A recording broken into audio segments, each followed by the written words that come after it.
Le développement de la pratique de l'escrime artistique a conduit la Fédération française d'escrime et l'Académie d'armes de France à répondre à la demande des pratiquants en élaborant un document portant sur les saluts. Pourquoi débuter par les saluts?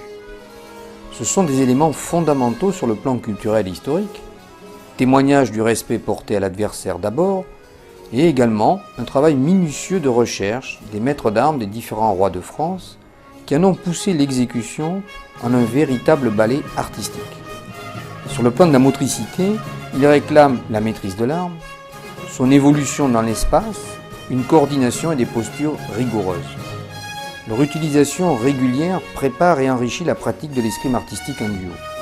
Elle permet également de porter un projet de club qui voudrait développer une pratique autre que la compétition sportive.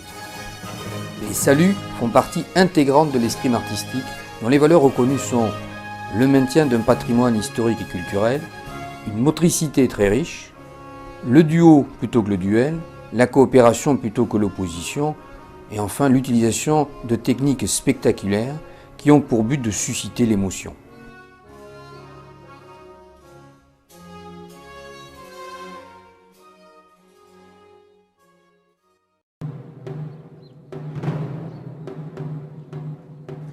Nous allons vous proposer différents saluts. Ces derniers occupent une place de choix dans la pratique de l'escrime artistique. Ils permettent de travailler les postures, de peaufiner les techniques de position d'armes, de respecter les temps, d'évoluer en groupe. 3.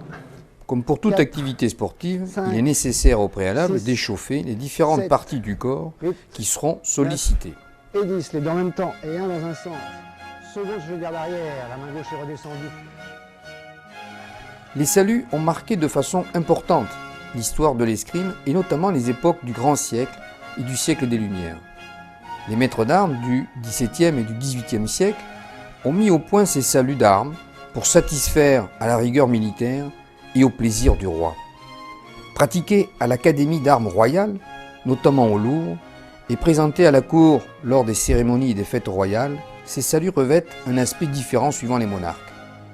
Militaires et stricts sous Louis XIII, dansant et majestueux sous Louis XIV, élégant et sobre sous Louis XV. Effectués à l'aide d'une arme, l'épée seule, de deux armes, la dague et l'épée, et même à l'aide du chapeau, ces saluts sont le reflet de toute une époque qui se devait d'honorer son suzerain. Volontairement, nous n'aborderons pas les saluts avec les chapeaux, qui, s'ils restent historiquement intéressants, peuvent poser quelques problèmes techniques pour leur réalisation au sein de la salle d'armes.